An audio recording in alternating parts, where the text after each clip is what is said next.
আসসালামু আলাইকুম ওয়া রাহমাতুল্লাহ। প্রিয় দর্শকবৃন্দ, আপনাদের সবাইকে আমাদের ইউটিউব চ্যানেলে স্বাগতম। আমরা জীবনে সবাই কম বেশি ভুল করি, কিন্তু সেই ভুলের পর আমাদের কি করা উচিত? আজ আমরা কুরআনের আলো ও নবীদের জীবনের শিক্ষা থেকে পাপ, তওবা এবং আল্লাহর রহমতের সৌন্দর্য সম্পর্কে। নোমান আলী খান আমাদের শিখিয়েছেন পাপের দুটি সাক্ষী থাকে, একটি হলো মহান আল্লাহ সুবহানাহু ওয়া তাআলা, যিনি সবকিছু দেখেন। আরেকটি হলো আমাদের অন্তরের বিবেক। যদিও পৃথিবীর কোনো মানুষ আমাদের ভুল জানে না, আমাদের বিবেকের কণ্ঠস্বর আমাদের সবসময় অস্বস্তিতে ভোগায়। আমরা প্রায়ই নিজেদের ভুল থাকতে অজুহাত খুঁজি, কিন্তু এতে আমরা নিজের কাছেই মিথ্যা বলি। আর এভাবে আমরা আমাদের ভুল থেকে শিক্ষা নিতে পারি না। আল্লাহ তাআলা কুরআনে আমাদের শিখিয়েছেন হযরত আদম আলাইহিসসালামের ঘটনা। যখন তিনি ভুল করেছিলেন, তখন তার অন্তর ভরে যায় লজ্জা ও চিন্তায়। তিনি ভেবেছিলেন হয়তো আর ফিরে আসার কোনো পথ নেই। কিন্তু আল্লাহ তাকে ত্যাগ করেননি, বরং তিনি হযরত আদম আলাইহিসসালাম ও তার স্ত্রী হাওয়া আলাইহাসসালামকে ক্ষমা চাওয়ার দোয়া শিখিয়ে দিলেন। রাব্বানা জালামনা আনফুসানা গিয়ে এখান থেকে আমরা শিখি যে আল্লাহ কখনো তার বান্দাকে ছেড়ে দেন না। তিনি চান বান্দা যেন ভুলের পর তার দিকে ফিরে আসে। হযরত নূহ আলাইহিসসালাম দীর্ঘ 950 বছর তার জাতিকে আল্লাহর দিকে ডাকলেন।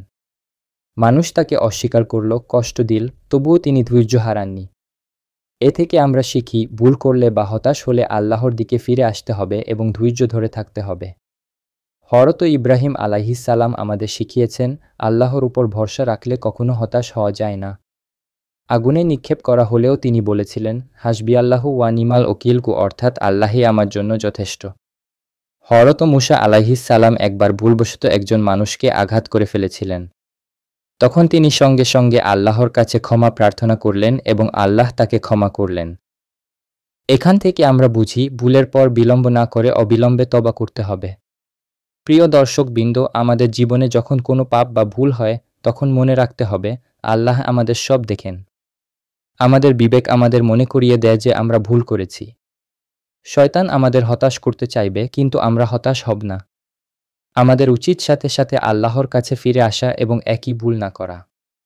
পরিশেষে মনে রাখবেন, আল্লাহ সুবহানাহু ওয়া তাআলা তার বান্দাদের তওবা করতে ভালোবাসেন। নবীগণের জীবন আমাদের জন্য এক অনন্য দৃষ্টান্ত। তারা সবাই ভুলের পর আল্লাহর দিকে ফিরে গিয়েছেন এবং আল্লাহ তাদেরকে ক্ষমা করেছেন। সুতরাং আমরাও যেন হতাশ না হয়ে সর্বদা আল্লাহর দিকে ফিরে আসি। যদি ভিডিওটি আপনাদের ভালো লাগে, তবে দয়া করে লাইক, শেয়ার এবং আমাদের ইউটিউব চ্যানেলটি সাবস্ক্রাইব করতে ভুলবেন না। ইনশাআল্লাহ পরবর্তী ভিডিওতে আবার দেখা হবে। আল্লাহ হাফেজ।